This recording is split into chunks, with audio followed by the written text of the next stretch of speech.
mesdames, messieurs, un wagon d'applaudissements pour le réalisateur du film.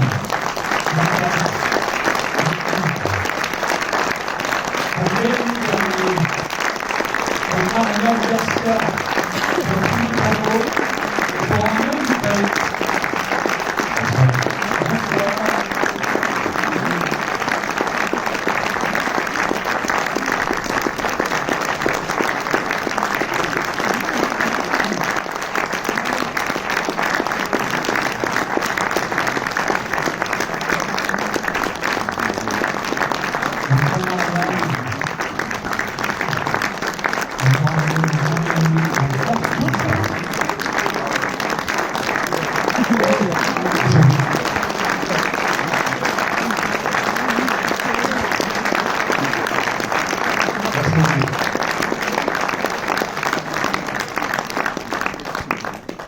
Mon petit doigt me dit que vous aurez définitivement le bruit du public.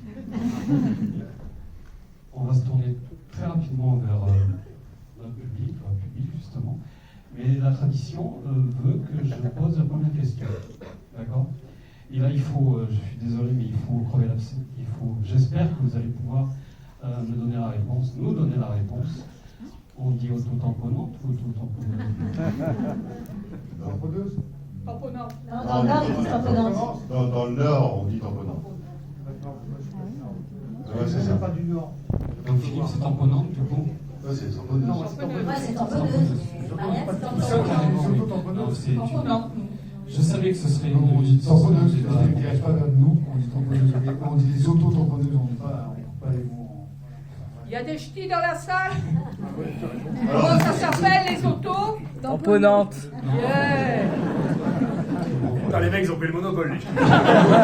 C'est bon. Mesdames, messieurs, la première question.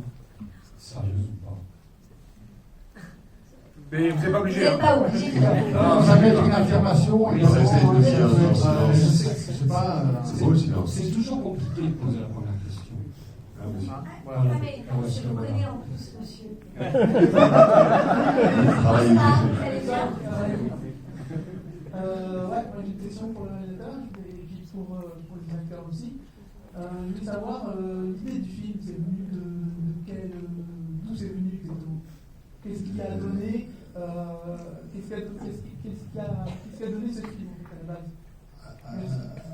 Alors, la genèse du film, moi je suis de là-bas, donc je suis du Pas-de-Calais. Hein. Mon grand-père était mineur, il est sorti dans une mine de charbon à 13 ans.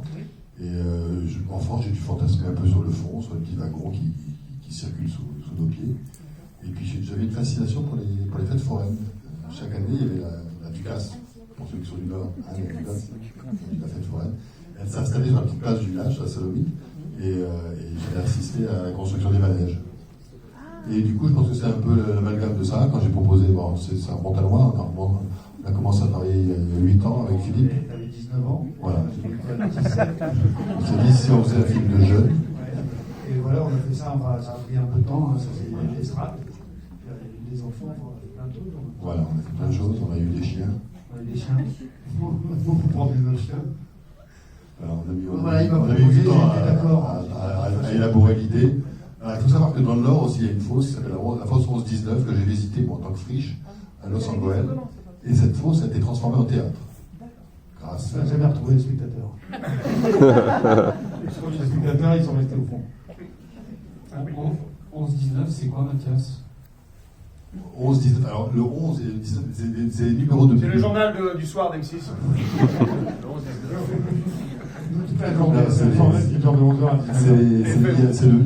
Tous les plus avaient un an. Oui. Là, on a tourné essentiellement sur la fosse 12 à Lens, mais voilà, la fosse 11-19 de Los Angeles il a été une mine de référence. Bon. Je veux absolument rien dire. Arnaud, vous arrivez sur le projet à quel moment? Il y a donc 7-8 ans que Philippe et Mathias. J'arrive il y a 6 ans. Et 6 ans. Ouais. 6 ans, Mathias me propose dans un café à Bastille. Le Weinstein Bobo. Et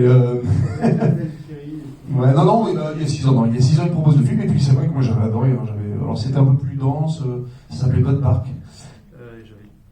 Merci Philippe. Et j'avais dit oui, et j'avais dit oui, et puis moi j'étais pas a priori trop bankable, et puis non, on n'a pas pu le monter, et On n'avait pas un attelage très bankable, hein. Nous trois, on n'était pas bankable.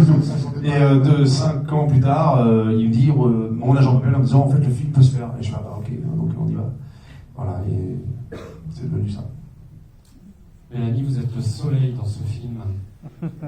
Tu es le soleil de nuit. Qu'on finisse. C'est pas du tout la même chose.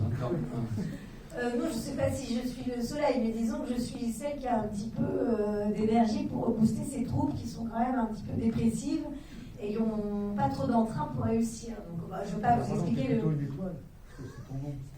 Ah oui, Stella, ouais. Ah oui, c'est Parce que Philippe est aussi poète dans les... C'est là, mais je ne vais pas expliquer mon personnage, vous avez vu le film, mais c'est vrai que c'est la nana, quoi. C'est-à-dire que c'est finalement elle qui envoie un peu du bois et qui a un peu plus d'énergie que ces gaillards. Je ne parle pas pour toi, évidemment, Marianne. En gaillard, non, mais bien. Donc, voilà. Et c'est la seule qui ne peut pas faire de manège, parce que c'est vrai, il est toujours un petit, on met toujours un bâton pour savoir si elle a la taille.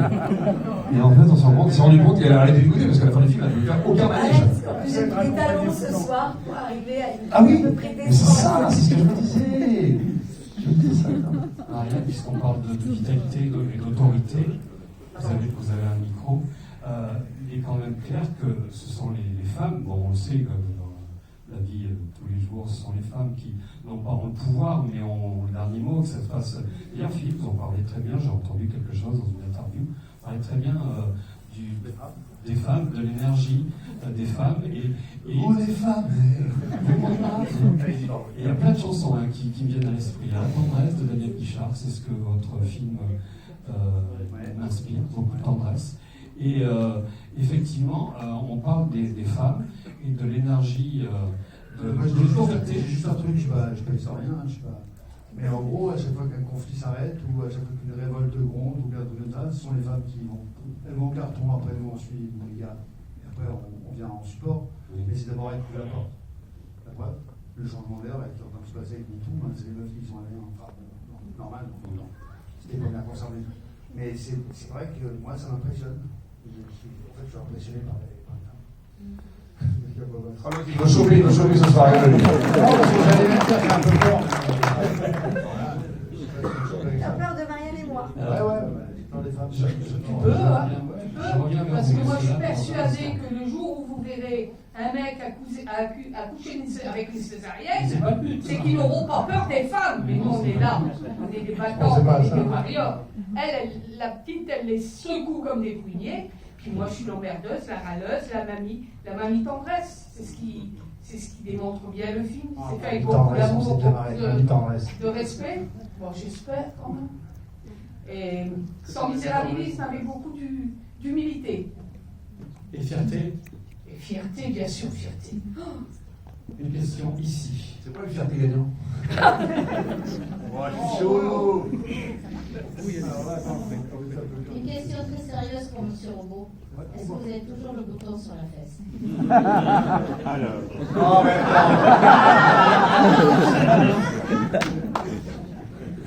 mais aucun bouton, c'est du cinéma, ok? Attention à mes fesses. Je montre l'univers de haut en bas, ok? Donc j'ai le pot de ma boule. Voilà. Sauf le visage de Charpet, mais ça, c'est.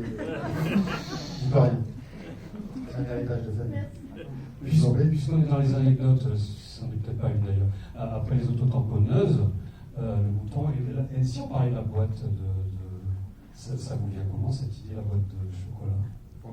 Ça c'est Philippe, c'est une vieille idée à Philippe. Je sais pas pourquoi, j'ai un peu une obsession comme ça. C'est parce que je réfléchis toujours à ce que je vais faire en décembre, donc je réfléchis à comment les customiser, moi. Et récemment, je crois que j'ai eu l'idée ultime, je vais mettre des paillettes et quand on les répondra, ça fait un peu fête.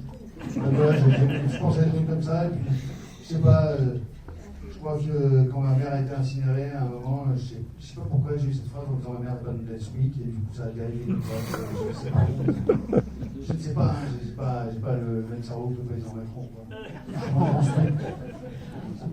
On va tout expliquer. Arnaud, justement, vous nous parlez de cette scène du terrible? Quel est votre souvenir?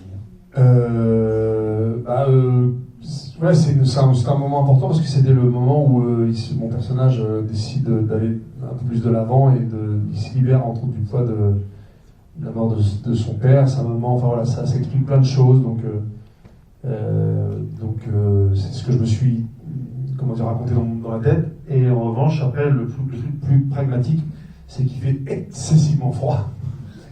Et je dis, voilà, tournez très vite cette scène. Non, mais bon, c'est aussi ça des fois. Alors, on prend du temps pour faire des scènes, puis tout d'un coup, il y a une scène comme ça ils me font venir au dernier moment, ce qui fait très très froid, toute l'équipe technique est gelée. On est là-haut, c'est un truc de dingue, il y a un vent de dingue. Alors, on n'est pas non plus à 4000 mètres, mais il y a un vent de dingue. Et voilà, et je sais pas, l'urgence fait que tout d'un coup, et puis on a tourné assez rapidement. Et je crois, une fois, on a fait une prise. Et voilà, et c'est pour nous concernant, sans rentrer c'est un peu la magie du cinéma, comme on dit, c'est tout d'un coup, il s'est passé un truc, quoi. Enfin voilà, nous quand on a tourné, en tout cas, il s'est passé un truc, je sais pas pour vous, mais. De toute façon, on n'avait pas le temps d'incinérer une deuxième personne. On avait joué effectivement. En fait, il avait dit de. Qui a pris les couleurs? Putain, ça va être à colère! Vous avez une question au fond. Bonsoir à tous. Bonsoir à tous. Moi j'aurais une question pour l'inspecteur Pierre Bourdeau. Bonsoir Mathias. Bonsoir. J'ai cru apercevoir quelqu'un qui vous ressemblait étrangement à un certain Joseph. Oui. C'est votre fils? Oui, c'est mon fils. Et donc il se destine à devenir lui aussi acteur? Voilà. Il vous a dit Il était plus discret. Mais il était là. Enfin, moi, j'ai écrit ce rôle en pensant à lui. Ouais, tu mets ta main, faut pas mettre ta main en bas. Voilà.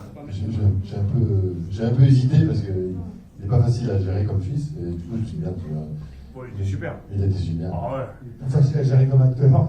Hein? Finalement, il est plus facile à gérer comme acteur. Voilà, il est plus facile à gérer comme acteur. La caméra en permanence chez toi, que comme fils. Il ne respecte pas les horaires à la maison. Il vient manger avec nous à 13h et il arrive à 17h. Donc je me suis dit, s'il fait la même chose sur le tournage, ça va le faire. Et donc j'ai été très très très heureux de toi. Je suis très fier de lui, je le trouve très très bon. Hein. Et puisqu'on parle des enfants, je rebondis juste comme ça. Ce qui nous touche dans votre film, c'est aussi, pour le personnage d'Arnaud, cette histoire de mépris et de honte que ses deux fils, a priori, ont pour lui.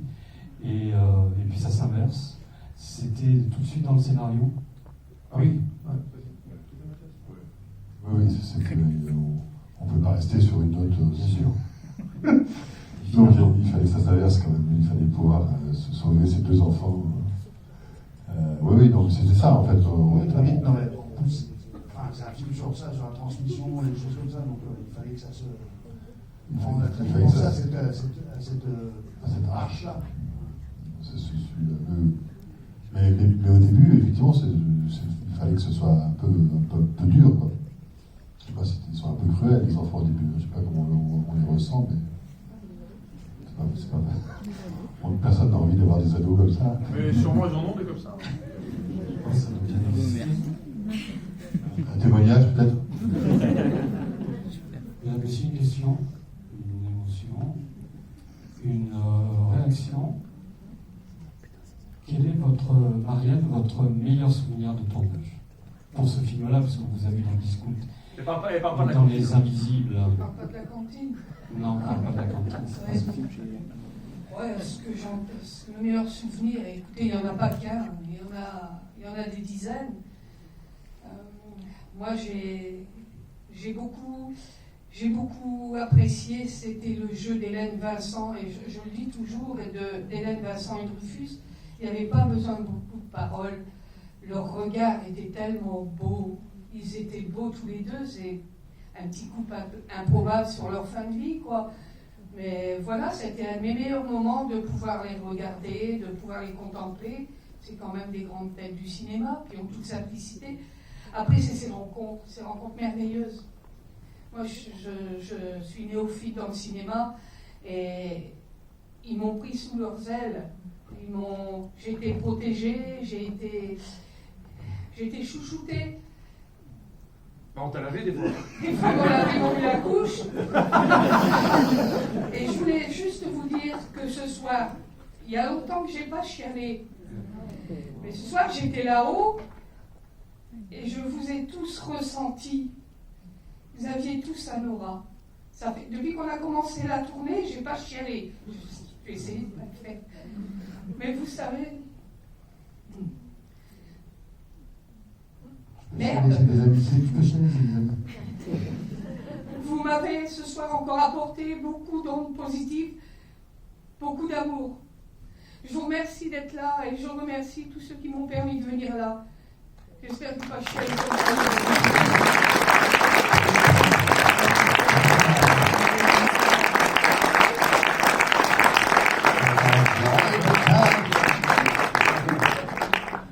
Alors le duo Philippe, dans la vraie vie, le duo Philippe Arnaud, il est comment? Bah, comme écran. Rien à voir avec ce qu'on peut voir à l'écran. Nous, on se trouvait sur le plateau le matin, on faisait notre texte, une petite répète, et puis au boulot. Bah non, c'est pareil. Non, c'est pareil, grave. Bah, Philippe était quelqu'un de très drôle, très très drôle, et puis moi aussi, voilà, je suis comme ça. Donc, non, mais bon, c'était, voilà, on s'est beaucoup amusé. C'est tout le temps à se faire marrer. Ouais. C'était un peu comme là. Moi, je fais beaucoup de bruitage, dès que je faisais du bruitage, il faut, oh putain, leurs blagues sont bons, tant pis, l'autre. Et donc, voilà, et non, on a beaucoup rigolé. On a beaucoup rigolé. Et puis, c'est vrai qu'avec, comme disait Marianne, on a aussi des vrais mineurs qui étaient avec nous derrière.